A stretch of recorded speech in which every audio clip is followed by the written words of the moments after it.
kyk vanoggend na 'n onderwerp, die belangrikheid van kerklidmaatskap, en ek wil hê ons moet begin daar waar die Bybel begin met kerklidmaatskap, en dis die eerste gemeente. En so ons teks vanoggend kyk ons na Handelinge hoofstuk 2, Acts chapter 2, Handelinge hoofstuk 2, en ons kyk daar vanaf vers 37 tot 47.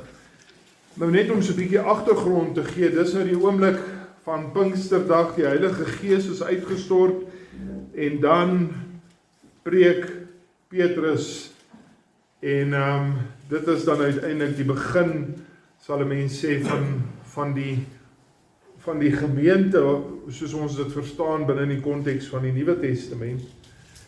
En ons lees dan daar vanaf vers 37 tot en met vers 44, wat dan nou praat van die eerste bekeerlinge.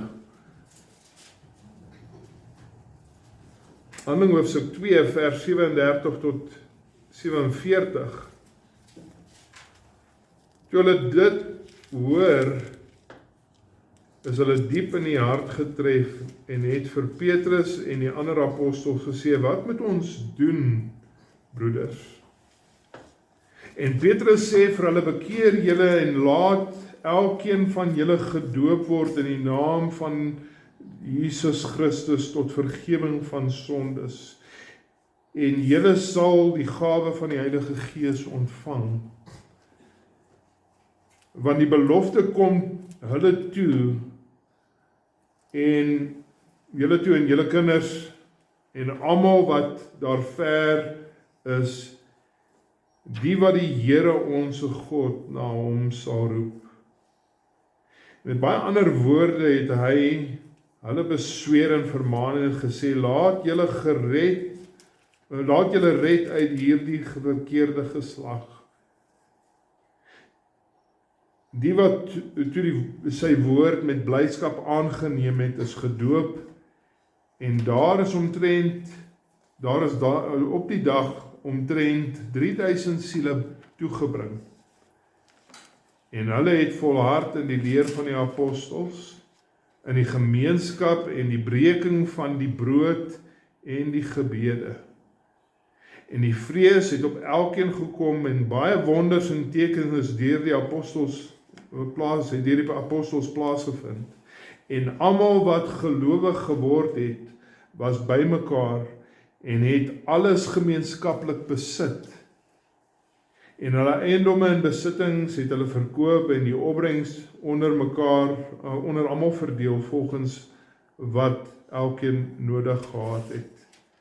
En dag vir dag het hulle eendragtig volhard en in die tempel en in die huis en van huis tot huis brood gebreek en hulle voedsel met blydskap en eenvoudigheid van hart geniet. Terwyl hulle God geprys het en in guns was by die hele volk, en die Here het daagliks by die gemeente gevoeg, die wat gered is. Sover ons geleesde gedeelte. Kom ons vra dat die Here vir ons ook dan hierdie woord sal oopmaak, dat ons sal verstaan. Here, ons bly dat U genadig sal wees, en hierdie woord ook nou tot ons harte sal bring, en dat ons sal hoor wat U vir ons as gemeente wil leer, en bemoedig sal word, en aangemoedig sal word om U te eer. Ons bid dit in Jesus naam. Amen. Maar dit lyk vir my asof daar 'n algemene onwilligheid vandag bestaan vir mense om hulle self te verbind aan enigiets. En ek sien daar dieselfde onwilligheid ook in gelowiges wat deesdae vir my lyk onwillig is om hulle self te verbind aan die plaaslike gemeente. En tog wil ek sê, dis Bybels om 'n lidmaat te wees van 'n lokale gemeente, terwyl daar baie vandag is wat nie formele verbintenis met 'n gemeente soek nie. Dis ook waar van ons gemeente, kan ek vir julle 'n skokkende realiteit wys en sê dat daar meer as 60% van die mense wat hier op 'n Sondag bywoon, is nie lidmate.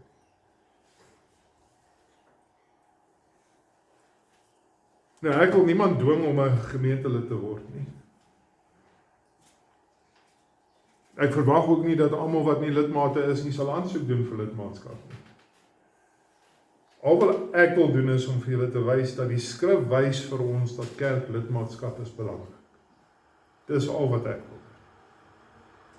En so dis waarna ons kyk, die belangrikheid van kerklidmaatskap. En eerstens wil ek hê ons moet sien die basis van kerklidmaatskap. Wat is die basis vir kerk? Die Bybelse basis vir kerklidmaatskap. Maar die oomblik wat jy tot geloof kom, dan sê 1 Korintiërs 12 vers 13 vir jou, dan is jy onmiddellik 'n lid van die liggaam van Christus. Onmiddellik. Dis wat ons noem die universele kerk, die kerk wêreldwyd. En daar staan verwysings byvoorbeeld in die skrif na die universele kerk. Byvoorbeeld, een van die voorbeelde is Matteus 16. Julle ken die verhaal, Petrus, Jesus kom na Petrus toe en sê, jy is Petrus, en op hierdie rots sal ek die Afrikaanse ou vertaling sê, sal ek my gemeente bou, maar die bedoeling daar's nie 'n verskillende woord vir kerk en gemeente in die Grieks nie, dis die woord ekklesia. Op hierdie ekklesia sal ek my kerk bou en die poorte van die doderyk sal dit nie oorweldig nie. En so, daar praat dit nie van die plaaslike gemeente nie, dit praat van die feit dat Jesus Christus is Here oor almal reg oor die hele wêreld. Alle ware gelowiges in die wêreld. Hy is hulle hoof. Dit praat van alle gemeentes, nie, of alle gelowiges, nie van die plaaslike gemeente nie. En dieselfde ding sien ons in Efesiërs 1, verskoning vers 22 tot 23, wanneer Paulus sê, en hy het alle dinge onder sy voete onderwerp, onder die voete van Christus onderwerp, en hom as hoof bo alle dinge aan die gemeente gegee, vertaal die ou vertaling, wat sy liggaam is, die volheid van hom, wat alles en almal vul. Nou die woord daar, wat vertaal word met gemeente, verwys nie na 'n lokale gemeente nie, het verwys na die hele kerk wêreldwyd, en die gedagte is, of dit wat dit probeer oordra is, dat Jesus is die hoof oor alle gelowiges. Sy hoofskap oor die kerk wêreldwyd. Maar, en dis belangrik, daar is baie verwysings in die Bybel wat net kan verwys na die lokale gemeente. En wil ek vir julle sê dat minstens 75%, maar selfs moontlik so baie as 90% van die verwysings in die Nuwe Testament na die kerk in die Grieks, die woord ekklesia verwys na die lokale gemeente. Maar byvoorbeeld, daar's plekke waar daar geen twyfel kan wees dat dit moet verwys na die lokale gemeente. Byvoorbeeld Matteus 18, ons ken Matteus 18 baie goed, ons weet ten minste wat dit sê. Matteus 18 vers 15 tot 17, 'n broer het teen jou gesondig, wat moet jy doen? Gaan eers na hom toe, alleen. En as hy hom nie wil bekeer nie, wat moet jy doen? Jy moet nog 2 of 3 ander met jou saamvat, sodat dit gebou is op die getuienis van 2 of 3, né? En dan as dit nog steeds nie wil werk nie, dan wat moet jy doen? Jy moet hom bring voor wat? Voor die hele kerk wêreldwyd. Jy bring hom voor die gemeente. Dit moet verwys na 'n lokale gemeente, en daardie gemeente moet hom dan roep om hom te bekeer, en as hy hom nie wil bekeer nie, dan moet daardie gemeente hom uitwerp en hom ag asof hy 'n heiden is. So daar kan dit nie na iemand anders verwys nie. Dit kan nie verwys na die universele kerk nie, want hoe gaan die universele kerk hom vermaan om hom te bekeer? Dit verwys na 'n identifiseerbare groep gelowiges wat plaaslik by mekaar kom. Dit verwys na 'n gemeente. En so terwyl dit waar is dat jy outomaties wanneer jy tot geloof kom, 'n lid word van die universele kerk wêreldwyd, die liggaam van Christus, is die verwagting dat jy jouself dat jy moet deel word van die plaaslike liggaam van Christus, van die gelowiges in die gemeente. Daar's baie verwysings na sulke plaaslike gemeentes in die Bybel. Ek hoef nie eintlik ver te gaan nie, gaan kyk net na wat is Paulus se briewe se name. Hy skryf aan die gemeente in Rome, die gemeente in Korinthe, die gemeente in Galasië, die gemeente in Efese, die gemeente in Filippi, die gemeente in Kolosse en die gemeente in Thessalonika. Handelinge hoofstuk 8 vers 1 verwys na die gemeente in Jerusalem. En so ek sê, die woord, wanneer die woord Ekklesia in die Bybel gebruik word, wat of kerk of gemeente vertaal kan word, dan praat dit meestal in die Nuwe Testament na die lokale gemeente. Die meeste van die tyd 'n lokale liggaam van gelowiges wat verenig is met die doel om God te aanbid en om mekaar wederzijds op te bou. Die plaaslike gemeente word geroep volgens die skrif 1 Timoteus hoofstuk 4 en vers 13, 2 Timoteus 4 vers 2 word geroep om die woord van God te ontvang. Word geroep om mekaar wederzijds op te bou, Romeine 12, en daar's ander verwysings op die bord vir julle daar. Word geroep om die ordonnansies van die doop en die nagmaal saam te geniet. Word geroep om die evangelie te gaan verkondig, Matteus 28. En so vir die verwagting, broer en suster, is dat elke lid van die liggaam van Christus, wêreldwyd, elke ware gelowige moet 'n lid wees van die lokale gemeente. Dis die verwagting van die skrif. Moet 'n lid wees van die plaaslike uitdrukking van die liggaam van Christus. Hoeveel keer word die woord Ekklesia in die Bybel gebruik, wat vertaal word in meeste van die tyd in ons Afrikaanse vertaling met of die vergadering of die gemeente. Maar die woord Ekklesia word 114 keer in die Nuwe Testament gebruik, waarvan 70 tot 95% van die tyd dit verwys aan die lokale uitdrukking van daardie gemeente.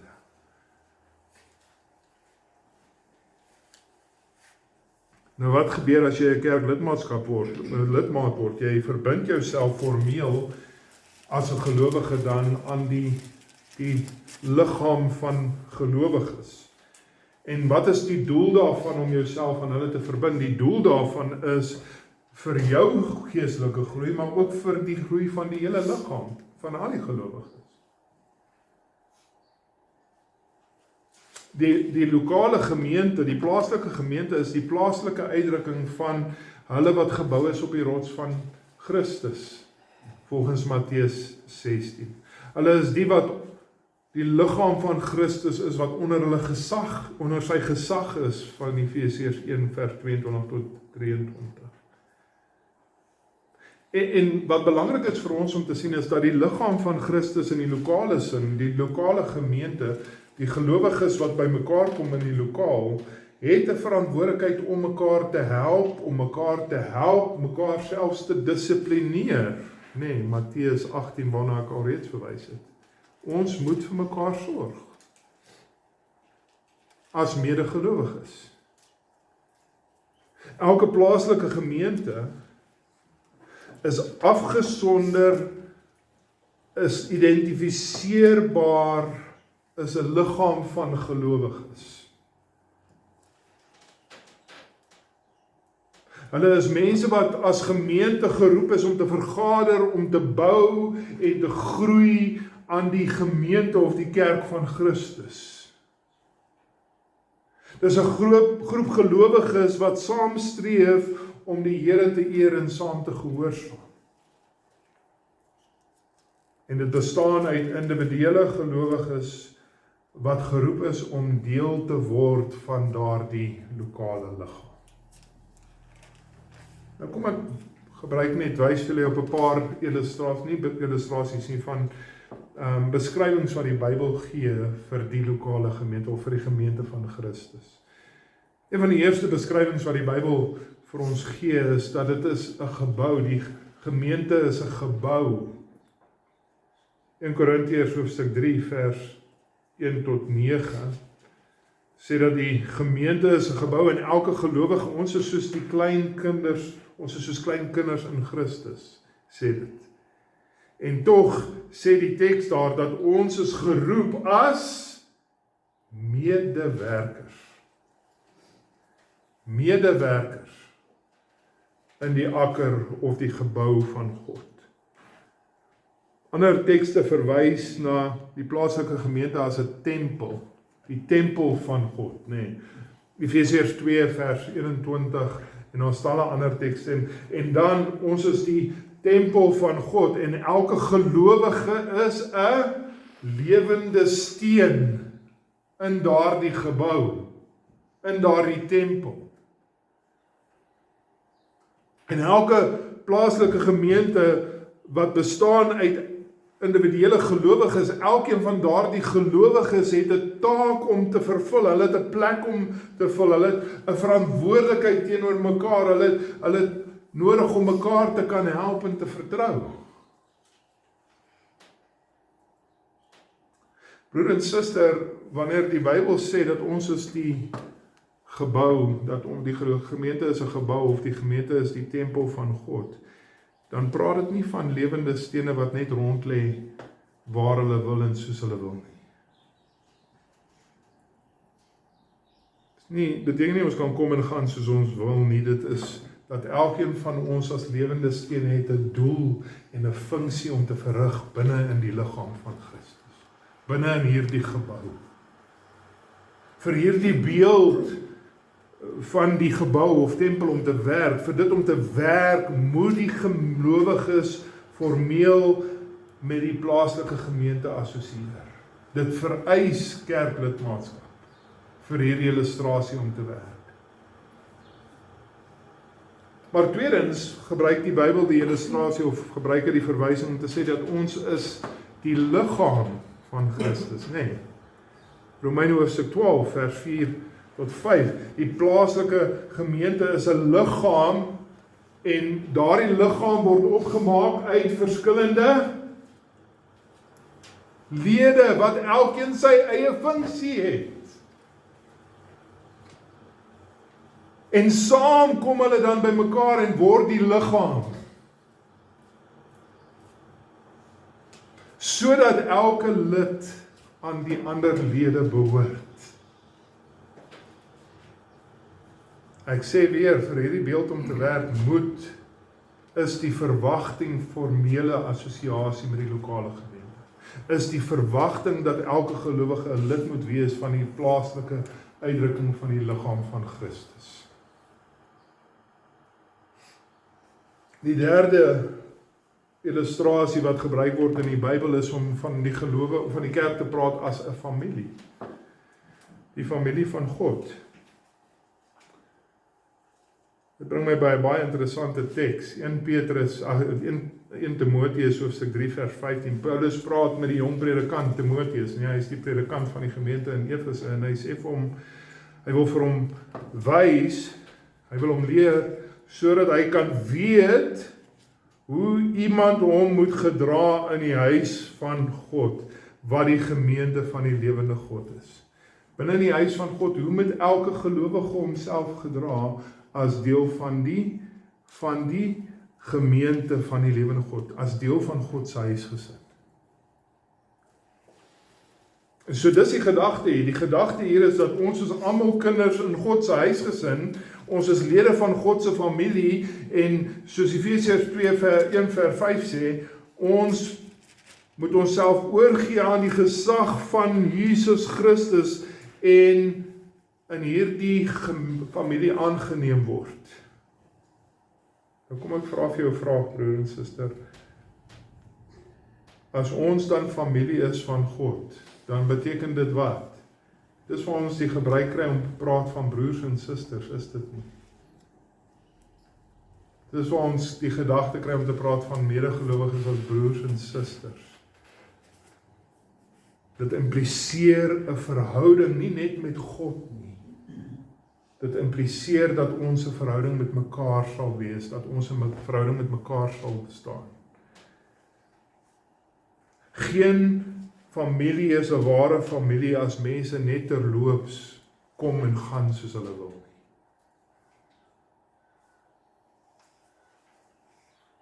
Of net terloops vertroud is met mekaar. Ek het al gesien, daai ou gaan ook kerk toe. Ek weet nie wat sy naam nie.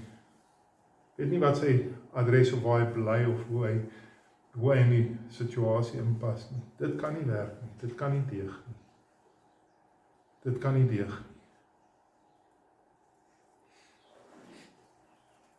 Die beeld verwag formele assosiasie. Die beeld verwag kerklidmaatskap. Broer en suster, as ons die stene van God se gebou is, as ons die lede van die liggaam van Christus is, as ons die lede van God se familie is, dan moet ons tog verstaan dat vir hierdie beelde om te werk, vir ons om die funksie te verrig wat dit van ons vereis, dat ons moet lidmaat wees van 'n lokale gemeente. Die Bybel ken nie 'n gedagte van 'n swerwende Christen nie.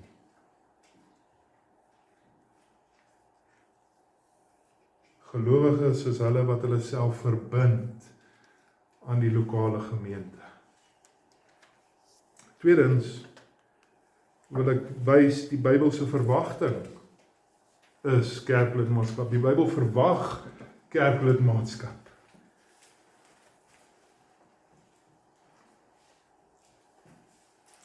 Want die Bybel verwag van ons dat ons nie net as gelowiges 'n funksie het om God te aanbid en te dien nie. Dis waar ons primêre fokus, en dit is 'n groot deel van ons werk, is om God te verheerlik, nê, en hom te dien. Maar daar's 'n ander aspek van die Bybel wat baie duidelik ook na vore kom, en dit is dat ons het 'n verantwoordelikheid teenoor mekaar as medegelowiges. Jy moet die Here jou God lief hê met jou hele hart en jou naaste lief hê soos jouself. Duidelik is daar 'n verwagting dat ons 'n verantwoordelikheid teenoor mekaar het. En dan wil ek sê, daar's sekere funksies wat ons as gelowiges net nie alleen kan verrig nie. Ons het mekaar nodig om dit te verrig. En ek het al reeds aan een van daardie funksies verwys. Matteus 18. Wanneer 'n broer gesondig het, wat moet ek maak? Gaan eers na hom toe alleen, en dan kry 2 of ander manne saam om te kom, omdat dit op die grond van getuienis is. En dan, as dit nie wil werk nie, bring hom voor die gemeente, en dan het die gemeente verantwoordelikheid om daai ou te roep om hom te bekeer, en as hy hom nie wil bekeer nie, dan moet die gemeente daardie persoon uit die gemeente werk.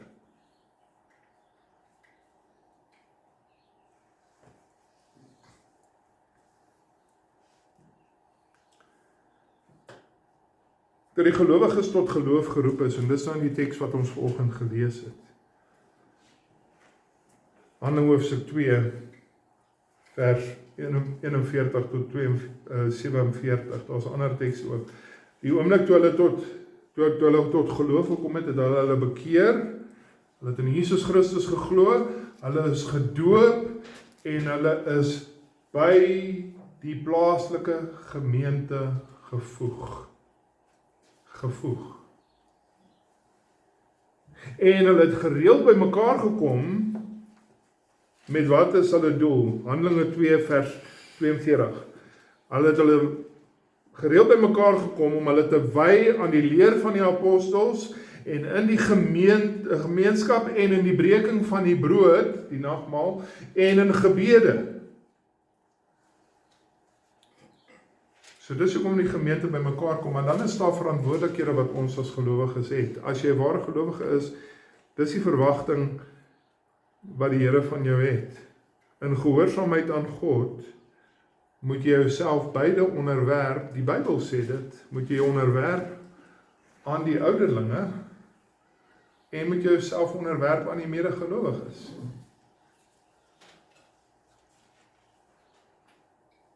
So kom ons kyk dan na hierdie onderwerping. Jy moet jouself onderwerp aan die kerkleierskap, aan die ouderlinge.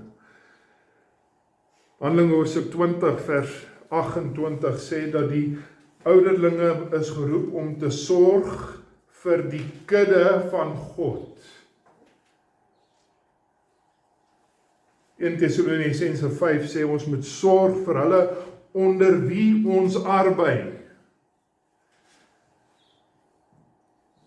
Tessalonisense 1 Tessalonisense 5 vers 13, hulle word geroep om oor die kudde te waak, oor die gelowiges te waak, en Hebreërs 13 vers 17, meer belangrik, ons is verantwoordelik om te waak oor hulle siele, van die wat onder wie ons arbei. Soveel so dat 1 Petrus 5 vers 3 sê, dat ons as ouderlinge gaan eendag moet rekenskap gee voor die Here, vir hulle wat hy onder ons toesig geplaas is.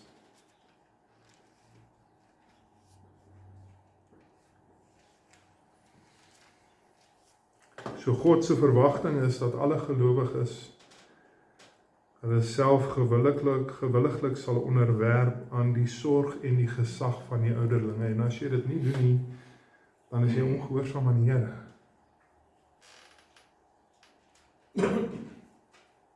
Dit vereis dat alle gelowiges lidmate moet wees, dat hulle self formeel onder die toesig van God se aangestelde leiers sal plaas. En dit is die ouderlinge van die plaaslike gemeente. En dan wil ek net so terloops noem, dat as jy nie 'n kerklidmaat is nie, dan moet jy verstaan dat jy kan nie verwag dat die ouderlinge enige meer verantwoordelikheid vir jou sal neem, of jou sal bedien op enige ander manier as wat hulle op die straat sal bedien.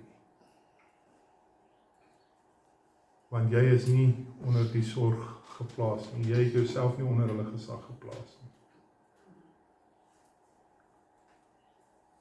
Maar dit is nie net dat ons verantwoordelikheid het om onsself onder die gesag van die ouderlinge te plaas nie, ons het ook nodig om onsself onder die gesag van al die medegelowiges te plaas, die lokale gemeente. Julle weet, baptiste is dit 'n beginsel, nê? Die gemeentevergadering is die gesag, nê? Ons is verantwoordelik teenoor mekaar. So, ouderlinge is die leierskap van die gemeente, maar ons is 'n gemeentelike regeringsstelsel. Dit beteken die medegelowiges het gesag en sorg en verantwoordelikheid teenoor mekaar.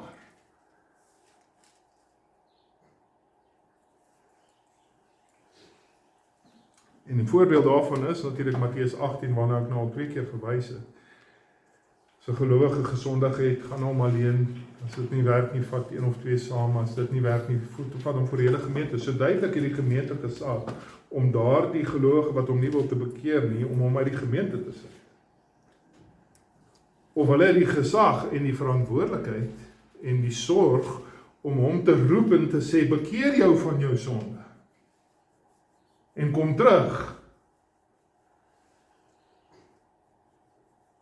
Dus as hy hom nie bekeer nie, en ons het 'n voorbeeld daarvan in 1 Korintiërs 5, ek gaan nog meer detail daar in daai teks kom, 1 Korintiërs 5 vers 1 tot 8, 'n man wat hom nie wou bekeer nie, en die gemeente moes hom uitgewerk het en hom gereken het soos 'n heiden.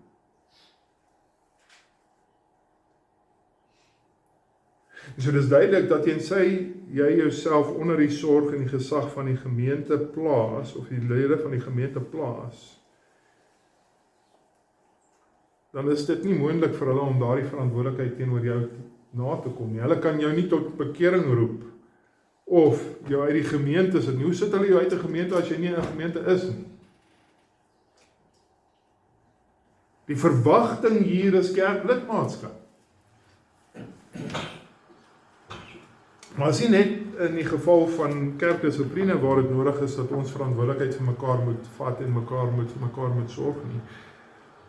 Wat sê Hebreërs hoofstuk 10 vers 24 en 25, dat ons het 'n verantwoordelikheid om mekaar wederzijds op te bou. Ons moet vir mekaar sorg, ons moet mekaar lief hê, ons moet mekaar aanmoedig. Romeine hoofstuk 12, en daar staan 'n ander tekste wat sê ons het 'n verantwoordelikheid as gelowiges om mekaar met ons gawes te dien.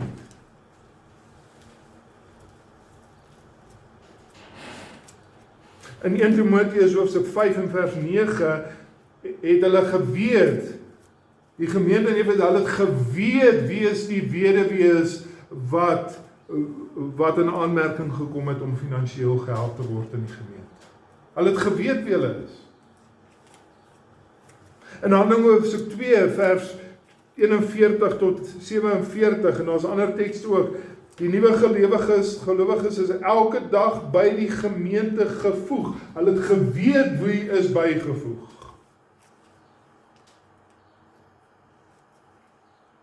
En hoeveel is bygevoeg?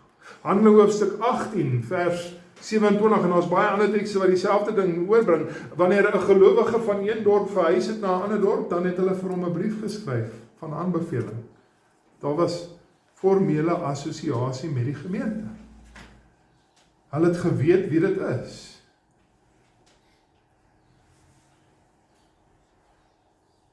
En dis duidelik dus dat die Bybel verwag gelowiges moet formeel deel wees van 'n lokale gemeente.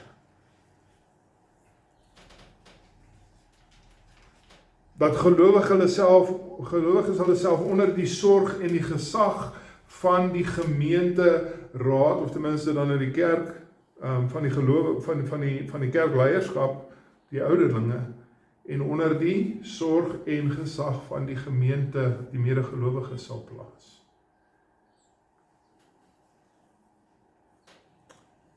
Ek hoop, broer en suster, dat julle kan sien dat die gedagte van 'n eensame Christen wat nie deel is van 'n lokale gemeente nie, is baie ver verwyder van wat die Nuwe Testamentiese beeld is. Wat die Bybelse verwagting is. Nee, wat leer ons reg deur die hele Nuwe Testament? Handelinge hoofstuk 8, die gemeente in Jerusalem. Handelinge hoofstuk 6 vers 5, die hele gemeente. Handelinge hoofstuk 9 vers 26, die disippels in Jerusalem. Handelinge hoofstuk 15 vers 17, die hele gemeente, en dis oor die hele gemeente, Handelinge 15 vers 17, wat die ouderlinge van die gemeente verantwoordelikheid het in elke gemeente waar hulle gevind word. Handelinge hoofstuk 14 en vers 23. So, baie duidelik is die verwagting reg van Genesis, van Handelinge hoofstuk 2, die stigting van die kerk. Reg van die begin af is die gedagte, gemeente, gelowiges moet lidmate wees van 'n lokale gemeente. 'n Lokale, herkenbare, identifiseerbare groep, wat hulle self onderwerp aan die sorg en die gesag van die wat God oor hulle aangestel het.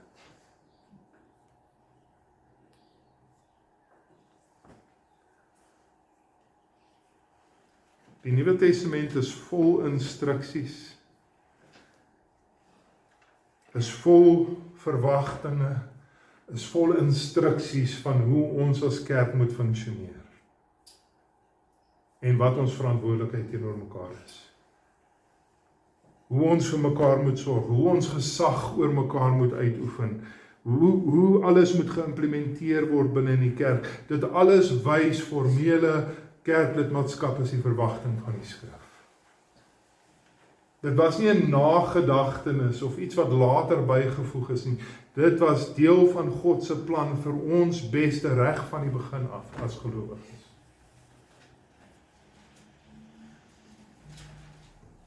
Dit bring my dan by ons laaste punt, 'n Bybelse oproep tot kerklidmaatskap. 'n Bybelse oproep tot kerklidmaatskap. Hoekom moet ek as 'n gelowige oorweeg om 'n lidmaat van die lokale gemeente te wees? Kom ek gee 5 redes vir jou. Die eerste rede is, 'n gelowige behoort 'n lidmaat van 'n kerk te word ter wille van die ongelowige, vir die ongelowiges. Nou, wanneer ek dit sê, onthou, kerklidmaatskap is nie vir ongelowiges nie. 'n Ongelowige kan nie 'n lidmaat van hierdie gemeente wees nie. Sover as moontlik is wat dit vir ons as ouderlinge en vir die gemeente moontlik is om te sien, moet ons seker maak dat hulle wat lidmate van hierdie gemeente is gelowiges. Maar terwyl dit so is dat die kerk meestal uit gelowiges bestaan, kom daar ongelowiges tussen ons in. Ons weet dit, nee. En dit bring my by daardie teks wat ek nou nog gesê het, ons nog gaan terugkom, en dit is 1 Korintiërs 5 vers 1 tot 5. Hier gebeur 'n verskriklike ding in die gemeente in daai teks.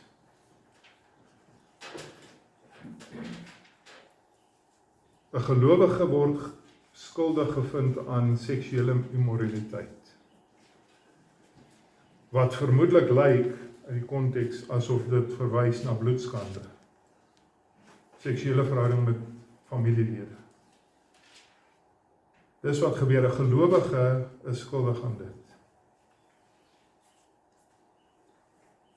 En dan is die oproep van 1 Korintiërs 5, Paulus roep die gemeente op en sê, julle het nodig om hierdie persoon te dissiplineer. Wat moet julle doen? Julle moet hom uit die gemeente uitwerp. Dis wat Paulus sê. Hoekom moet julle hom uitwerp? Want hy is onberouvol. As hy berou gehad het, was dit 'n ander kwessie. Dis waar gelowig is, ons is almal sondaars. Maar ons het berou, ons bekeer ons van ons sonde. Hierdie man wil hom nie bekeer nie. Hy is onberouvol en dan sê Paulus iets baie belangrik. Hy sê, dit wat hierdie man doen, is nie eers onder die heidene geken nie. Selfs die heidene is nie skuldig aan hierdie goed nie. En daarom sê Paulus, werp hom uit en gee hom oor aan Satan. Stel 'n voorbeeld teenoor die gelowiges, ja, maar stel ook teenoor die ongelowiges 'n voorbeeld. Om te sê dat as jy jou nie bekeer van jou sonde nie, kan jy nie deel wees van die liggaam van Christus nie.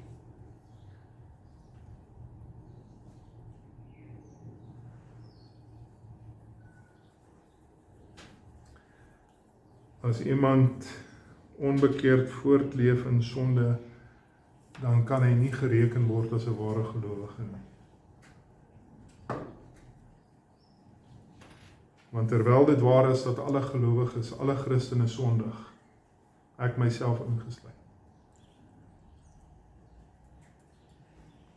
Elke ware gelowige is een wat berou het oor sy sonde. En bekeer hom van sonde. Johannes 1 vers 9. As ons sondes bely, hy is getrou en regverdig om ons die sonde te vergewe en ons van alle ongeregtigheid te reinig. So dis een manier waarop jy deur kerklidmaatskap getuienis lewer teenoor die ongelowiges daar buite is, deur om te sê, ons as gelowiges staan vas, dat die bose en die sondige weë van hierdie wêreld is nie toelaatbaar binne in die huis van God. Maar daar's ander maniere waarop jy ook getuig teenoor die ongelowige deur kerklidmaatskap. Byvoorbeeld, deur om 'n lidmaat van 'n gelowige van 'n kerk te word, toon jy as gelowige teenoor die ongelowiges hier in die gebou, dat jy jou nie skaam vir die liggaam van Christus nie. Dat jy jou nie skaam vir die evangelie of skaam om deel te wees van die kerk van Jesus Christus nie. En verder toon jy teenoor ongelowiges dat gelowiges is mense wat mekaar liefhet. Is mense wat vir mekaar omgee en wat met mekaar wil vereenselwig. Wil deel wees van mekaar. Daar's baie maniere waarin jy as gelowige deur om 'n lidmaat van die gemeente te word 'n getuienis lewer teenoor ongelowiges. Maar tweedens moet jy ook oorweeg om 'n kerklidmaat te word ter wille van die swakker broer. Nou wie is 'n swakker broer? Ek gaan nou nie 'n lys hier opstel vir julle sê wie is die swakker broers hier onder ons nie. Maar kom ek vertel vir julle, daar's 'n paar maniere om te kyk daarna. En in 'n sekere mate kan ek sê daar is sommige tye wat elkeen van ons 'n swakker broer kan wees. Maar 'n swakker broer is byvoorbeeld een waarvan Matteus 18 praat, iemand wat in sonde geval het en hom dan bekeer.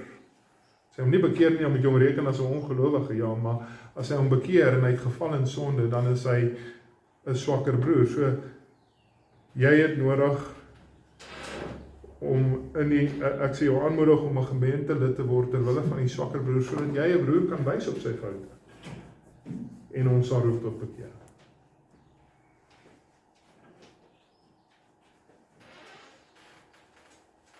Die swakker broer kan een wees wat jou sorg nodig het, wat jou liefde nodig het, wat nodig het om bemoedig te word deur jou. Volgens Hebreërs 10 vers 24 tot 25. Dis iemand wat kan baat by jou geestelike gawes, volgens Romeine 12 en talle ander tekste.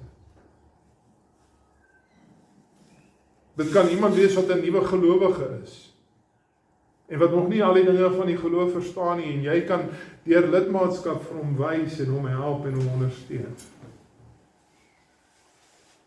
Die punt wat ek probeer oordra is dat ons as gelowiges is geroep tot wederwysige opbouing van mekaar, sodat ons nie alleen nie, maar sodat ons almal saam sal groei tot geestelike meervolwassenheid. En dis so dat ons kan nie met mekaar twyfel, ons kan nie twyfel oor dit nie, dat selfs hier onder ons is daar sommige van ons wat geestelik verder gevorder is as ander. En so dit impliseer dat daar is sommige van ons wat swakker broers is as ander. En daarom het ons nodig om mekaar te bemoedig en te versterk. Maar derdens het ons ook nodig om te oorweeg om 'n lidmaat van die gemeente te word ter wille van die sterker broer. Nou mag jy vra, hoe is dit nou nodig? Wel, hier is die antwoord. Nie een van ons is so ver gevorder dat ons mekaar nie nodig het nie. Nie een van ons is by die punt waar ons kan sê ons is perfek nie. En kom ek sê vir jou dat soms die sterker broers nodig dat ander gelowiges hulle sal aanspreek wanneer hulle iets verkeerd gedoen het. Maar hier is die ding. Kom ek vra die vraag, wat is die Here se verwagting? Matteus 22, vers 37 tot 40. Die Here se verwagting is, jy moet die Here jou God lief hê met jou hele hart, met jou hele siel, met al jou krag en verstand.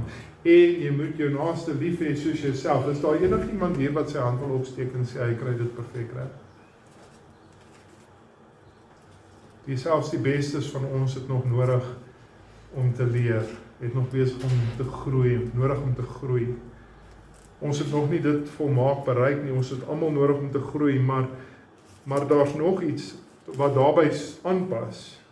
En ons het 'n paar weke terug het ons in die oggenddiens daarna verwys in die eerste ding in 1 Petrus. Ons moet mekaar, ons moet ons naaste lief hê soos onsself, ja, maar wat nog? Die verwagting is meer van ons as gelowiges teenoor gelowiges as dit nie. In Johannes 3 vers 16, ons moet mekaar lief hê soos wat Christus ons lief het. Nie een van ons is nog by perfek dit nie as ons. En meer as dit. Dit beteken dat selfs die sterkste van ons broers het die swakste van ons broers nodig, want hy moet teenoor daai swakker broer dieselfde liefde wys as wat Christus vir hom gewys het.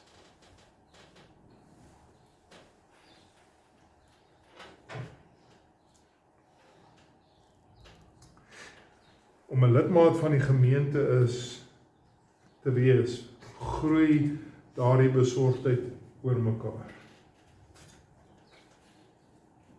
Dit groei daardie liefde teenoor mekaar.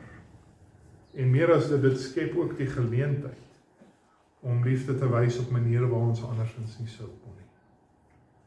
So terwille van die sterker broer, dan vierdens, oorweeg dit om 'n lidmaat van die gemeente te word terwille van die kerklidmaatskap. 1 Timoteus 3, Paulus skryf aan Timoteus, sê, wat is die verantwoordelikheid van elke persoon in die gemeente?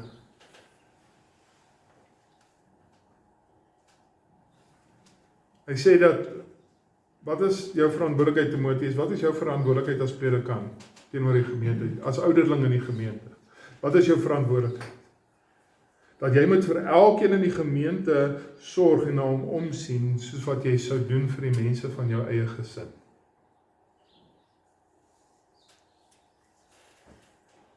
Nou kom ek vertel gou vir julle iets. Die mense wat deel is van my gesin, en ons het 'n uitgebreide gesin, soos meeste van julle weet. Maar almal wat deel is van ons gesin is formeel deel van ons gesin. Ons tuinier, Shepherd is sy naam. Hy kom so 1 keer 'n week daar en hy kom sny ons gras. Ons het nie meer 'n huis op nie, ons het jare lank het ons 'n huis op gehad, maar hulle is gereeld daar, maar hulle is nie deel van ons gesin nie. Hulle kom elke week daar, maar hulle is nie deel van die gesin nie. Gister was Freddy daar. Nou Freddy is a jack of all trade. Hy fix die kar en hy het my stort se kraan reggemaak gister onder andere. Hy het by suster se kar reggemaak en my kraan gefix. Die loodgieter, die elektriesien, hulle is ouens wat by tye, hulle kom daar, miskien 1 keer 'n maand, miskien 1 keer 'n jaar, maar hulle is nie deel van my gesin nie. Moet ek lief wees vir my huishulp? Moet ek lief wees vir my tuinier? Moet ek lief wees vir my loodgieter? Moet ek lief wees vir my elektriesien? Ja! Ek het 'n verantwoordelikheid teenoor almal van hulle. Maar die verantwoordelikheid wat ek teenoor hulle het, is nie dieselfde verantwoordelikheid wat ek het teenoor die lidmate van my gesin.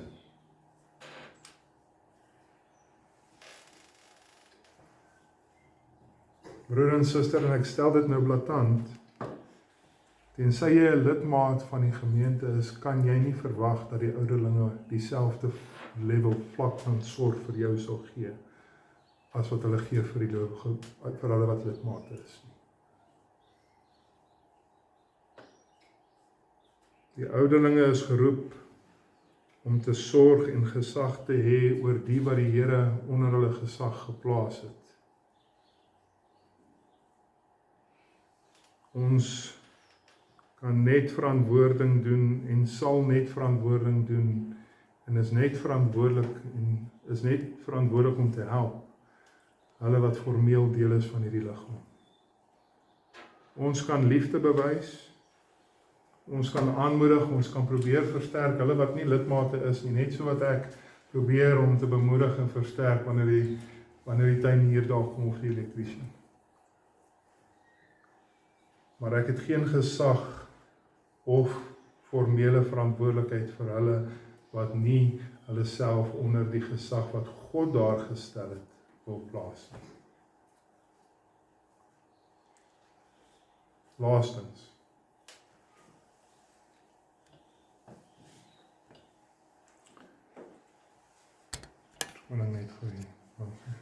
Laastens.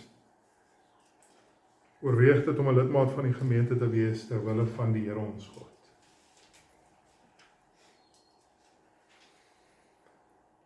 Die Bybel sê dat die gemeente is 'n gebou. Gebou is nie net 'n versamelinge van individuele gelowiges hier en daar wat kom en gaan soos wat hulle wil, wat informeel deel is van mekaar nie. Dis nie die gedagte of die gedagte in die skrif nie. Handelinge hoofstuk 2, daar waar die kerk begin het. En elke dag is by hulle getal gevoeg. Elke dag het hulle geweet hoeveel word by hulle getal gevoeg. Maar ek dink daar is 'n groter verwagting as dit. Toe ek hierdie raak sien in die skrif, toe slaan dit my eintlik baie hard. Kerklidmaatskap as die liggaam van Christus gaan so ver. Lidmaatskap van die lokale of die liggaam van Christus gaan so ver dat toe Paulus die kerk vervolg het. Wat het Jesus gesê? Paulus vervolg die gelowiges in die gemeente. En Jesus vra vir hom Handelinge 9 vers 4. Saul, waarom vervolg jy my? Waarom vervolg jy my?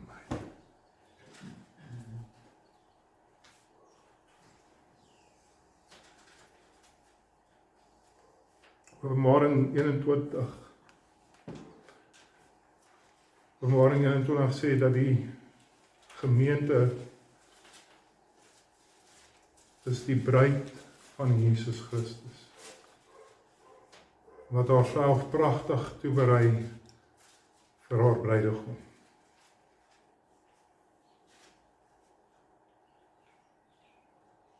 Jy vir my sê, jy is deel van die bruid van Christus, maar jy wil nie assosieer met die bruid van Christus.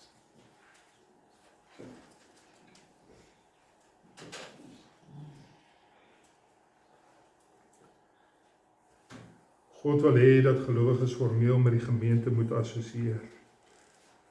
Hy het ons geroep om deel te wees van 'n plaaslike gemeente, nie op 'n sorgelose manier nie, maar op 'n formele en 'n ernstige manier, deur kerklidmaatskap.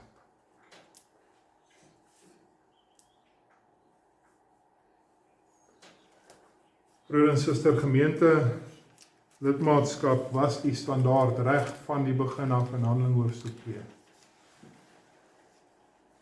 Dit was die standaard reg deur die hele kerkgeskiedenis en hierdie gedagte van Christene wat nie lid is van 'n lokale gemeente nie, is 'n baie moderne konsep. 'n Moderne konsep wat direk in lyn is met dit wat die skrif leer. Die verwagting van die skrif is kerklidmaatskap. Om 'n gelowige te wees is om jouself formeel te vereenselwig met die medegelowiges in Christus. Dis die verwagting van die skrif. Ek sê weer, moenie dink ek praat met jou vanoggend alleen nie. Meer as 60% van die mense in hierdie gemeente is nie lidmate nie. Ek wil niemand dwing om 'n gemeentelid te wees nie. Ek verwag ook nie dat almal wat gelowig is hier onder ons is, sal lidmaatskap aanneem. Al wat ek vanoggend poog om te doen is, julle te wys uit die skrif, dat kerklidmaatskap is belangrik. En ek bid dat daardie boodskap julle harte sal tref.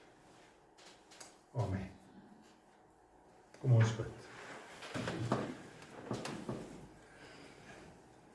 Here, onse Here, ons dankie vir die gawes wat U vir ons gee. Here, U sorg vir ons elke dag. U gee vir ons meer as wat ons nodig het in meeste gevalle. Ons weet, Here, U gee vir ons ver bo dit wat ons kan verdien. En die feit dat U vir ons 'n ewige lewe gee, wat nie een van ons hier vanoggend waardig van is nie. Maar Here, hoe kosbaar dat U vir ons hierdie besondere gawe gee van medegelowiges. Dat U vir ons hierdie besondere gawe gee van medegemeenskap met mekaar. Met liefde en omgee as gelowiges teenoor mekaar. En ek bid, Here, dat U ons sal help om te sien dat hierdie was deel van U goeie plan vir elke gelowige. Dat elke gelowige homself sal assosieer aan die lokale uitdrukking van die liggaam van Christus. En sodat ons mekaar sal aanmoedig en mekaar sal versterk. Here, ek kon vanoggend baie tyd spandeer het in hoe ver ons as lidmate kortskiet in dit wat ons moet wees. Maar ek bid, Here, dat U vir ons sal help om te sien dat hierdie dinge is belangrik. Vir dit in Jesus naam. Amen.